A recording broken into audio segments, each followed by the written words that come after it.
હંમેશા જે પણ સદગુરુ સ્વરૂપે આપણને મહાપુરુષ મળ્યા છે ને, એની મૂર્તિ આપણી સુરતી અને નૂર્તિની વચમાં એની છબી રહેવી જોઈએ.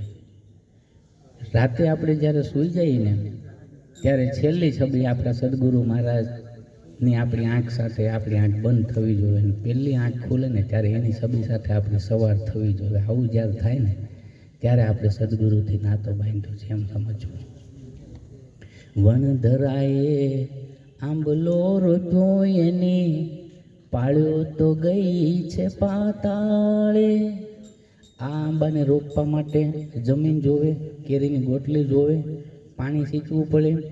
પણ વણધરાએ આંબો આવ્યો કે જ્યાં જમીન નથી, જ્યાં માટી નથી, અને સદગુરુ મહારાજે તમારા પર વિશ્વાસ કરીને જે સત્શબ્દ તમને આપ્યો છે ને, જે ગોટલી આપણી અંદર નાખી છે ભાઈ, જો આ કેરીની ગોટલી છે ને, તો આમાં કાંઈ ડાળું નથી, પાંદડા નથી, થડ નથી, મોર નથી, કેરી નથી, પણ સંભાવના પૂરેપૂરી છે. એક વખત એ જમીનમાં નંખાઈ જાય અને બહુ ભીની હોય તો બધું ઉગી નીકળે છે.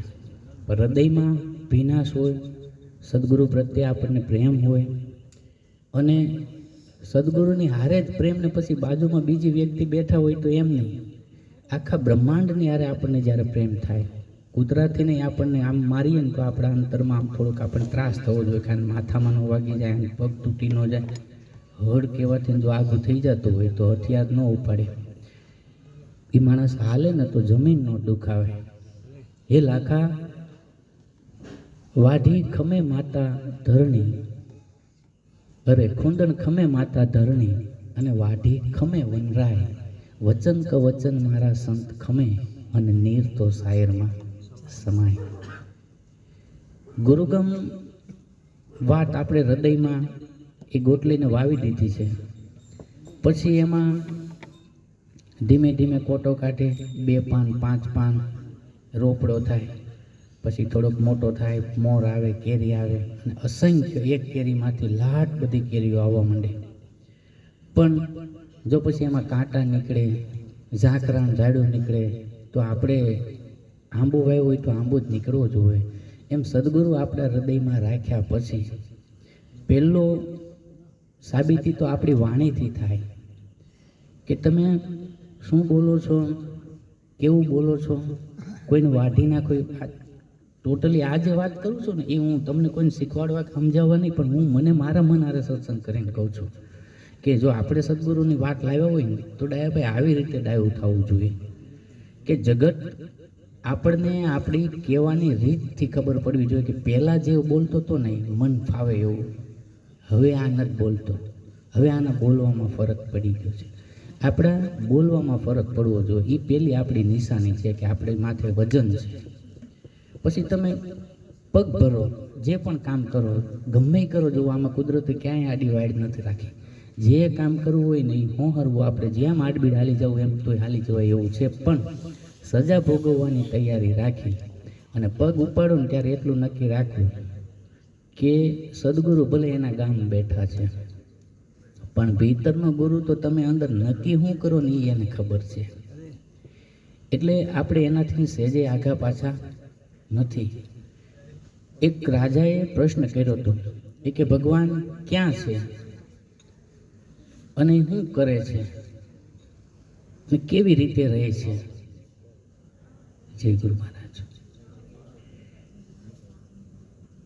તો બહુ બધા પંડિતો ત્યારે અટવાઈ ગયા, અને આપણી વાણીઓ છે ને એમાં બધા આવા જ હિસાબ છે. મીરાએ જો જ્યોતિષોને એક બહુ જોરદાર આમ સવાલ કર્યો છે.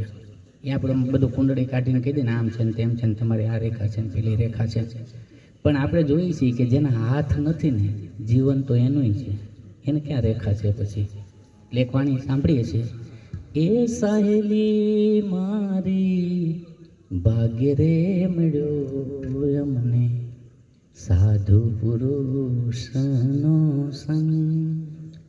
કોટિક ગંગા અને કોટિક કાશી બરોબર જે સંગ આપણને સદગુરુનો મળ્યો છે ને, એ તો આપણા ભાગ્ય મળ્યો છે. અને આપણા ભાગ્યનો ઉદય આ વખતે થયો એવું નહીં, પણ આ જીવન પૂરું કરતાં કરતાં ભગવાનને ભજન કરતાં કરતાં જે આપણી આશા તૃષ્ણા રહી ગઈ એની પ્રત્યે અને એ પૂરી ન થઈ, એટલે અધૂરી કહાની આપણી જે આગળની પડી હતી એ અહીંથી શરૂ થઈ. સવા બાપા કહે છે આપણા એ કે દાસ સવો કે સદગુરુ શરણ કેડી ધૂળી, હું તો સદગુરુ ચરણની રજ છું, પણ નાથ નહીં મેલું મારી અનાદિની મૂડી, સત્સંગ્રામે રહ્યા પગ ખોડી. ચેલૈયો ખાંડ્યો છતાં એ બંદગીનો છોડી રામ, સત્સંગ્રામે રહ્યા પગ ખોડી. જે આવી રીતે પગ ખૂટાડીને ઊભો છે અને એ જે ભક્તિ કરે છે, આ જ વાત આપણી હારે આપણે જ્યારે ઢીલા પડીએ ને ત્યારે આવા બધા મહાપુરુષોને યાદ કરી અને આપણે આપણા જીવનમાં આપણે કઈ બાજુ ગતિ કરી રહ્યા છીએ. મહાપુરુષ કહે છે કે વાણી હમારી ફિર ગઈ, ઓહી તન ઓહી દેહ, ખારી સો મીઠી વહી, યહી સદગુરુ કો ઉપદેશ. આનું આ શરીર, આપણી આંખ ફરતી નથી, આપણા કાન ફરતા નથી, આપણી જીભ ફરતી નથી, જેમ છે એમ જ છે, પણ ખાલી વ્યવહાર ફરી જાય, વિવેકથી વાત થાય અને વ્યક્તિની વચ્ચે આપણો પ્રેમ જળવાઈ રહે ને, આ બે મુદ્દા આપણા ઉપદેશીના છે. બાકી જો સત્યની બધાને ખબર પડે, સાચું હું ખોટું હું, ઉપદેશ નથી લીધો ને બધાને ખબર પડે. પ્રેમ અને કરુણા, આ મોરારી બાપુનું સૂત્ર છે આપણે તલકા ચડા, સત્ય પ્રેમ કરુણા.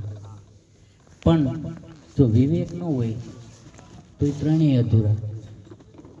લોટ લેવા આવે અને પછી જે ભિક્ષાન દે મૈયા, તો એ વિવેકથી કીધું કહેવાય. પણ એ બાપની વાયડી લોટ દે, એ માં લોટ દે એમ જ થયું કહેવાય. પણ એ વાતમાં ફરક કેટલો, એ કેટલી તોછડાય, એમ એને લોટે ન મળે અને એને જગ્યા મળે તો મળે, નકર ન ધાર્યું હોય એવો ખેલ આવીને ઊભો રહે. એટલે જીભ આપણને બંધાવે અને જીભ જ છોડાવે. આની અંદર જગતમાં આપણને કોઈ તકલીફ કરતું નથી. મૂળમાં આપણું મન છે એ જ આપણને રોકી રાખે છે.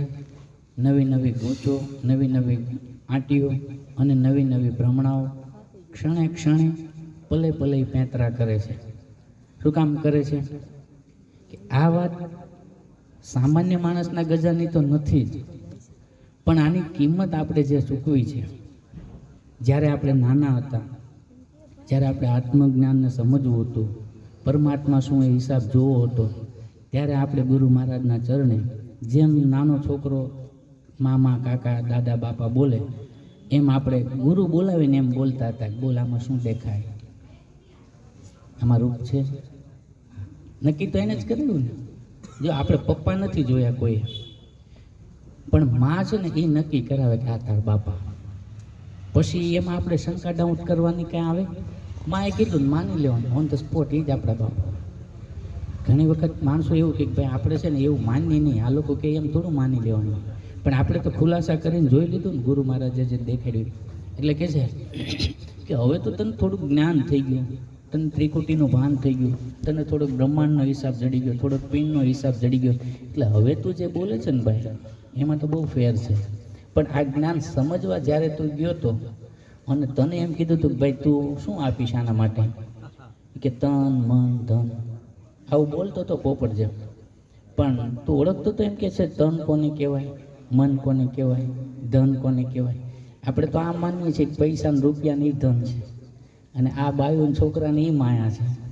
પણ બોધમાં જ્યારે સમજ્યા ત્યારે ખબર પડી કે માયાનું બિલાડું તો કંઈક જોતું જ છે. રૂપ તે જે કાંઈ આપણે નક્કી કર્યું છે, પણ ભાઈઓ છોકરા માયામાં નહોતા. આપણી માયા સદગુરુએ જે દેખાડીને એ તો અલગ માયા હતી. એટલે કે છે કે નાનો રે હતો ત્યારે એ શું રે બોલી બોલતો તો, પણ હવે રે બોલ્યામાં એ ઘણો ફેર છે. માટે નાથજી નવાઈ જા વિના, એ ભાઈ પ્રભુજીને પાયમાં વિના પાર નહીં પડીએ. આપણી સુરતાને